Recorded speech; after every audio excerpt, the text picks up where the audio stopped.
situation vécue, un moment inattendu.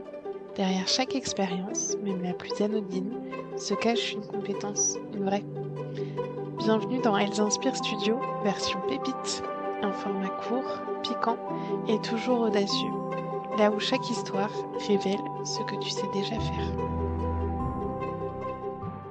Bonjour Marine. Est-ce que, avant qu'on entre dans le vif du sujet, tu peux déjà nous dire qui tu es? Oui, bien sûr. Alors je suis, Gwenaëlle Gauthier, j'ai 55 ans, je suis, maman, de 2 grands garçons qui sont adultes, maintenant. J'habite en région parisienne à Issy-les-Moulineaux et aujourd'hui je suis, consultante en transition professionnelle à mon compte depuis, presque 2 ans et avant cela j'étais salariée, je travaillais en entreprise et j'ai été donc salariée pendant, près de 25 ans sur des fonctions, ressources humaines. J'ai travaillé sur des sujets d'égalité professionnelle, sur la mission handicap, sur la qualité de vie au travail, tous ces sujets, transverses, en RH. Aujourd'hui, je suis, indépendante, consultante, en transition professionnelle et j'accompagne notamment des femmes de 50 ans et plus qui sont fatiguées de leur vie professionnelle et qui ont envie de retrouver, du souffle, du sens et de l'élan dans leur parcours professionnel. Et on est aujourd'hui ensemble pour parler d'un sujet passion et qui en plus nous passionne toutes les 2, donc c'est encore plus délicieux. On va parler de, la randonnée dans la nature, dans la montagne, de ces grands espaces et de ces bouffées d'air frais.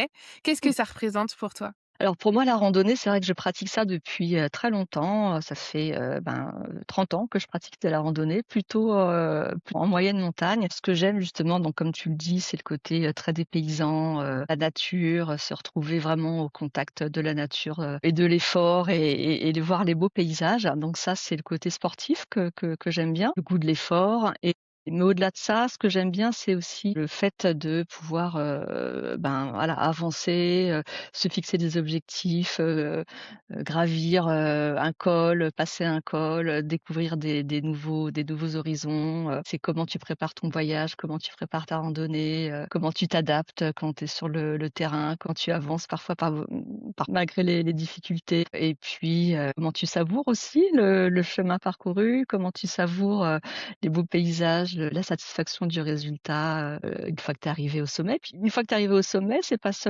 fini parce que le sommet, en fait, c'est pas seulement, la finalité, c'est juste une étape, en fait. Parce qu'après le sommet, il faut savoir aussi redescendre, s'adapter, pas se dire que tout est fini. Il faut continuer son chemin et pour préparer l'étape suivante. Donc, pour moi, la rando, en fait, c'est vraiment un cheminement et un parallèle aussi avec, ce qu'on peut vivre dans une vie, professionnelle et c'est vraiment, ça qui me porte, aussi et parfois quand ça peut m'arriver ou de douter ou quand ça peut m'arriver de douter, je sais que je me remémore toutes les randonnées que j'ai faites, tous les cols que j'ai passés. Je me dis: «Oui, si, voilà, tu peux y arriver en avançant pas à pas, un pas après l'autre, à ton rythme, tranquillement, avec des objectifs qui sont atteignables, tu peux y aller, tu peux le faire». Donc c'est un point d'ancrage, important pour moi.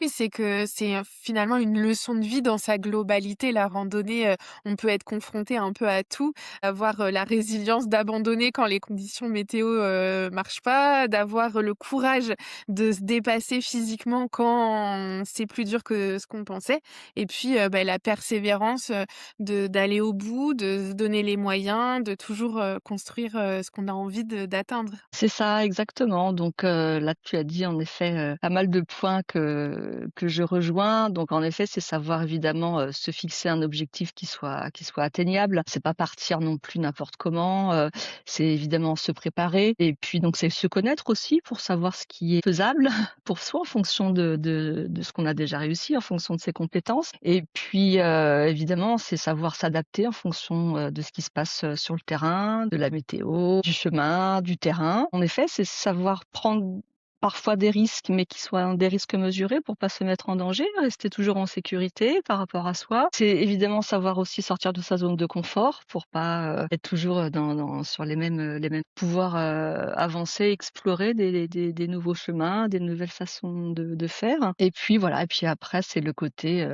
avoir en tête, son objectif et puis, même quand c'est parfois difficile, se dire qu'en avançant, pas à pas, en faisant des pauses aussi quand, savoir gérer son effort, savoir s'arrêter au bon moment, mais voilà, un chemin, enfin un pas après l'autre, on peut arriver à son objectif. Et justement, cette persévérance que tu as acquise, développée, maturée avec la randonnée, comment elle prend forme dans ton quotidien? Comment tu l'utilises?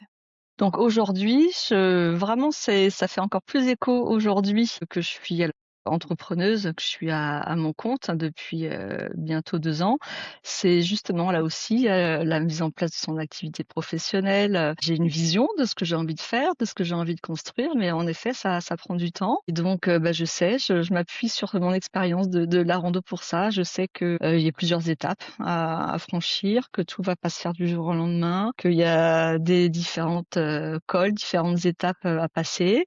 Et là aussi, je me construis un programme, une feuille de route, en fait. Je me suis construit ma feuille de route avec différentes étapes, différents chemins. Parfois, en effet, les chemins se déroulent pas tout à fait comme ce que j'avais prévu et je m'adapte à ce qui se passe aussi. Mais je sais que pas à pas, rencontre après rencontre, voilà, petite étape intermédiaire et un objectif après l'autre et encore une fois pour revenir sur la notion de pas un pas après l'autre, eh bien, j'avance, petit à petit vers mon objectif, global et ça prend forme et ça avance et ça se construit et je suis contente aussi, là aussi, du chemin parcouru depuis 2 ans que j'avance, sur ce nouveau chemin. Eh ben, j'espère que ce partage que tu nous auras fait aujourd'hui va inspirer les petites, randonnées, de nos auditrices. Pas à pas, un pas après l'autre, on peut atteindre tous les objectifs qu'on se fixe. Bah, j'espère aussi. Merci beaucoup. Merci à toi, à bientôt. Merci Marine, à bientôt.